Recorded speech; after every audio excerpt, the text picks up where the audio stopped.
नमस्कार दोस्तों, YouTube channel Kritika coaching HP में आपका स्वागत है। आज के इस वीडियो में क्लास 8 का पहला चैप्टर है परिमेय संख्याएं और उसकी अभ्यास है 1K। तो इस अभ्यास में केवल 2 ही प्रश्न है और इन दोनों प्रश्नों में क्या दिया है कि दशमलव संख्याओं को परिमेय संख्या P/Q के रूप में व्यक्त करना है। तो किस प्रकार से इन दशमलव संख्याओं को P/Q के रूप में व्यक्त किया जाता है तो यहाँ पर आप सीखेंगे। तो यहाँ पे जैसे पहला क्वेश्चन दिया है कि निम्नांकित दशमलव संख्याओं को परिमेय संख्या P/Q के रूप में व्यक्त कीजिए और यहाँ पर आपको कुछ संख्याएं दी हैं। तो जैसे कि पहली संख्या दी है 0.35। इस दशमलव संख्या को परिमेय संख्या यानी कि P/Q के रूप में व्यक्त करना है।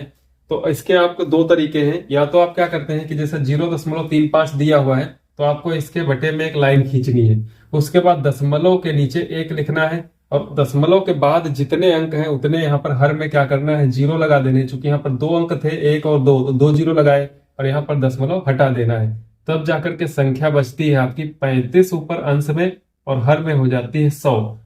इसके बाद यदि अंश और हर में कोई ऐसी संख्या से दोनों विभाजित हो रहे हैं तो उनको विभाजित कर देंगे। तो यहाँ पर आप देखें कि 5 से इसको हम काट सकते हैं, तो 5 सत्ते 35 और इसको 5 20 बार में यानी कि 7/20 आ जाएगा। या फिर इसी संख्या को क्या करते हैं कि आप जैसे 0.35 दिया हुआ है 0.35, तो इसमें आप गुणा कराएंगे। जैसे दशमलव के बाद 2 अंक है तो आप इसको 100 से अंश और हर में गुणा करा दीजिए। यदि दशमलव के बाद 1 अंक है तो 10 से आप गुणा करा दीजिए अंश हर में।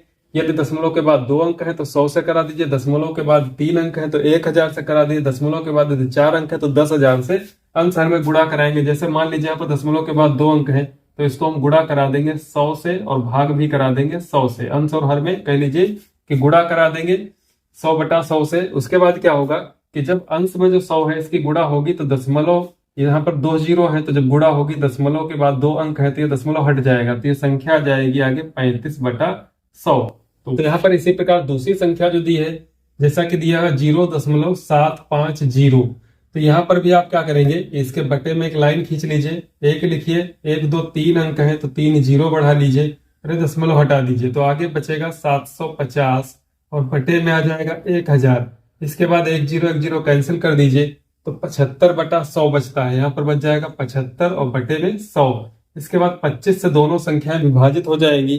जब 25 से विभाजित हो जाएंगी, 25 3 75 होता है, 25 चक्कू 100 होता है, तो यहाँ पर 3 आ जाएगा और यहाँ पर 4, तो ये संख्या हो जाएगी 3/4। इसी प्रकार दिया है 2.15, तो 2.15 इसमें आप 1 और 2 0 ये दशमलव हटा दीजिए तो आ जाएगा 215/100। यहाँ पर आप देखेंगे कि इसको हम 5 से पहले विभाजित करेंगे तो 5 चौके 20 होता है, 1 बच जाएगा, 5 3 15, 43 बार में कट जाएगा और यहाँ पर बटे में आ जाएगा 20, तो इसको आप लिख सकते हैं 43/20। इसके बाद अगली संख्या 7.010, तो 7.010। यहाँ पर देखेंगे आप दशमलव के बाद 3 अंक है तो यहाँ पर 1 लिखने के बाद 3 0 लगा लेंगे तो 1000 हो जाएगा और दशमलव को हटा देंगे तो यह आ जाएगा 7010 और बटे में आ जाएगा 1000। ये 0 कैंसिल कर सकते हैं। इसके बाद बचता है 701 और बटे में 100। अब आप 100 और 701 का HCF फाइंड करते हैं यानी कि मासा ज्ञात करते हैं तो 1 के अलावा कोई ऐसी संख्या नहीं मिलेगी जो इन दोनों संख्याओं को विभाजित कर सकती है। तो इसका मतलब जो है इसको जो है 701/100 ही लिखना है आपको। इसी प्रकार अगली संख्या है 10.10, तो यहाँ पर भी आपको क्या करना है कि जो 10.10 लिखा हुआ है इसके बटे में 1 लिखने के बाद दशमलव की जगह पर 2 अंक है इसलिए 2 0 बढ़ा देना और दशमलव हटा देना है, तो ये हो जाएगा 1010/100। 1 0 कैंसिल हो जाएगा तो बचेगा 101/10, 101/10। तो यहाँ पर भी 101 और 10 में कोई ऐसी संख्या कॉमन नहीं है जिससे आप दोनों को विभाजित कर सकें, तो ये यही रहेगा 101/10। इसके बाद यहाँ पर दिया 0.015, तो इस संख्या को 0.015 दशमलव के बाद चूंकि 3 अंक हैं तो यहाँ पर आप बटे में इसके 1000 लिखेंगे, दशमलव हटा देंगे तो ये बचता है ऊपर 15, क्योंकि अब संख्याएं जो है उनके पहले 0 कोई मायने नहीं रखता, तो हो जाएगा 15/1000। यहाँ पर आप 5 से इसको विभाजित कर सकते हैं, 5 3 15 होता है और 5 से जब इसको विभाजित करेंगे तो आ जाएगा 200, यानी कि ये संख्या आ जाएगी 3/200। इसके बाद 1.05, तो जो 1.05 है इसके बटे में लाइन खींच करके 1 लिखेंगे और 2 अंक हैं 2 0 बढ़ा लेंगे तो ये हो जाएगा 105/100। इसको 5 से विभाजित करेंगे तो 21 पंजे 105 होता है, तो ये आ जाएगा 21 और ये आ जाएगा 20। तो इसको आप लिख सकते हैं 21/20। और अंतिम संख्या दी है 2.25 बटे में आप इसके चूंकि 2 अंक हैं तो लिख सकते हैं 100, दशमलव हटेगा तो आ जाएगा 225/100। इसके बाद 5 से विभाजित करेंगे तो 20 हो जाएगा और ये आ जाएगा 5 चक्कू 20 और 2 बचेगा 5 25, 45/20 होगा। तो यहाँ पर एक बार 5 से और विभाजित कर सकते हैं, तो इसको आप 45/20 लिख लें पहले। इसके बाद 5 से भाग करें, 5 9 45, 5 चक्कू 20, यानी कि संख्या आ जाएगी 9/4। तो आपने देखा कि इस प्रकार से जो दशमलव संख्याएं हैं इनको हम p/q के रूप में व्यक्त कर सकते हैं। क्वेश्चन नंबर 2 में भी वही करना है आपको कि दशमलव संख्याओं को p/q के रूप में व्यक्त करना है। और जो प्रश्न नंबर 1 की अंतिम संख्या थी वो प्रश्न नंबर 2 की प्रथम संख्या यानी कि 2.25। तो यहाँ पर अभी आंसर इसका आया था 9/4। तो यहाँ पर भी आप इसको क्या लिखेंगे कि 2.25 को आप लिख सकते हैं 2.25 बटे में आप इसके लिखेंगे 100, दशमलव हटा देंगे, यह आ जाएगा 225/100। अब यहाँ पर आप क्या करेंगे कि इसको 25 से भाग कर देंगे एक साथ, तो 25 चक्कू 100 हो जाएगा और 25 नवैया होता है 225, यानी कि आ जाएगा इसका उत्तर 9/4। इसके बाद 10.5 है तो यहाँ पर 10.5, चूंकि दशमलव के बाद एक अंक है तो यहाँ पर बटे में 10 रहेगा, दशमलव हट जाएगा तो आ जाएगा 105 के बटे में 10।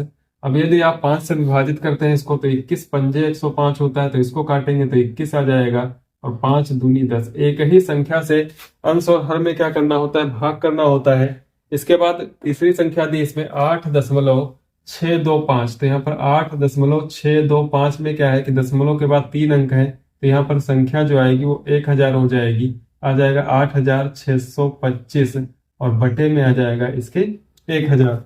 इसके बाद यहाँ पर जब आप इसको विभाजित करेंगे तो सबसे पहले आप इसको 5 से भाग करके देख सकते हैं। तो 5 एकम 5, 3 बचेगा, 5 सत्ते 35 होगा, 5 दूनी 10, 5 25, यानी कि 1725 और 5 से इसको भाग करते हैं तो 5 दूनी 10 यानी कि 200 आ जाएगा इसके हर में। इसके बाद 1725 है, इकाई पर चूंकि 5 है, 1725 इकाई पर 5 है और यहाँ पर ये दोनों संख्याएं क्या होगी 5 से विभाजित हो जाएंगी।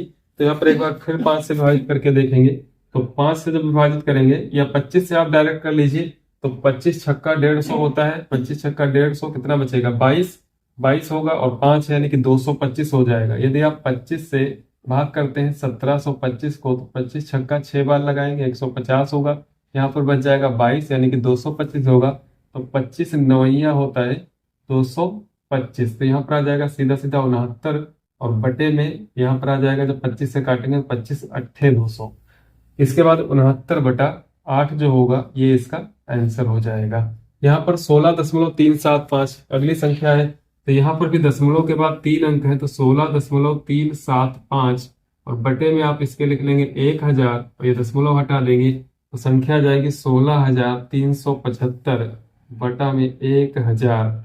इसके बाद यदि आप इसको छोटा करना चाहते हैं तो पहले 5 से भाग कर लीजिए, 5 से करेंगे तो 5 3 15 होगा, 1 बचेगा, 5 दूनी 10 होगा, 3 बचेगा, 5 सत्ते 35 होगा और 2 37 5 25, यहाँ पर आ जाएगा 3275 और 5 से इसको भाग करेंगे तो हो जाएगा 200।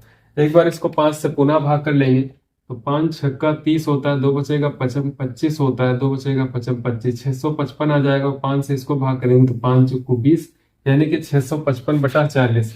अब यदि 655/40 लिखा हुआ है तो यहाँ पर आप देखें कि 5 से एक बार और विभाजित हो जाएगा, तो 5 से इसको काटेंगे तो 5 एकम 5 और 1 बचेगा, 5 3 15, 5 एकम 5 131 आएगा और 5 अट्ठे 40। इसके बाद संख्या विभाजित नहीं होगी इसलिए इसको 131/8 करके लिख देंगे।